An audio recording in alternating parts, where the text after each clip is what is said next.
sa likod, ikaw ang gusto ko. Yan kasi malakas yung boses mo. Dito ka. Alright, dito. Hindi, tatayo ka dyan. Tanggalin mo muna yung tsinelas mo. Yan, o, tayo. Yun, para magkahit tayo.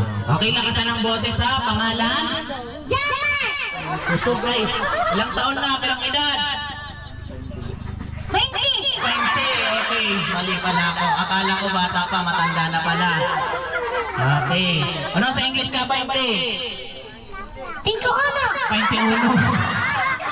Anong sa English ng 20? 21. Okay, para magkasunuran lang. Nag-aaral na? Nagkaklase na? Nag-i-eskwela ka na? Nag-i-school ka na? Opo. Sari ka nagluluog? Eskwela. Eskwelahan, okay, magaling. Okay, so eto kuya ko. Ikaw ba, ano ba ang gusto mo maging paglaki mo? Maging ano? Tatay. Tatay. Maging tatay. Okay, ano bang ginagawa ng tatay? Sabon. Magsabong, magbulang. Okay, hindi yun ha. Hindi magiging tatay. Ang ibig kong sabihin, ano ba ang gusto mo maging trabaho paglaki mo? Ano ba ang gusto mong maging? Magbataya. Magpataya! Para winning! Okay, magaling ka.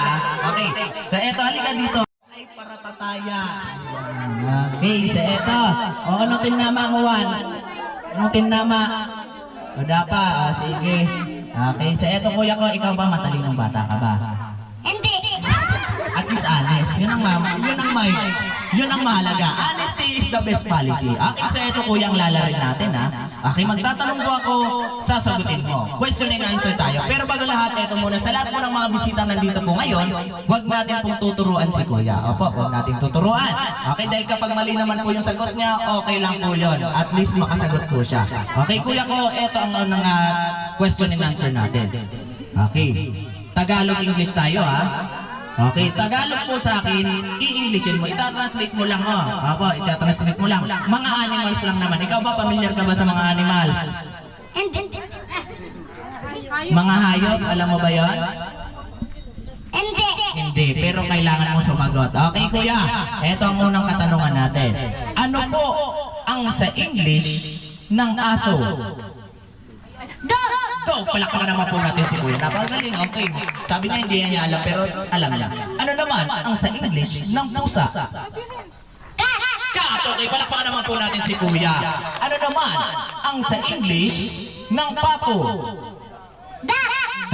Okay, and last, ano ang sa English ng kabayo? Dinosaur. Red horse. Sakto sa nakatalagkasan ha. Ano ang sa English ng kabayo? Red horse. Naging ginumon na. O, sige. Next natin. Araling Panlipunan. Anong grade ka na ba?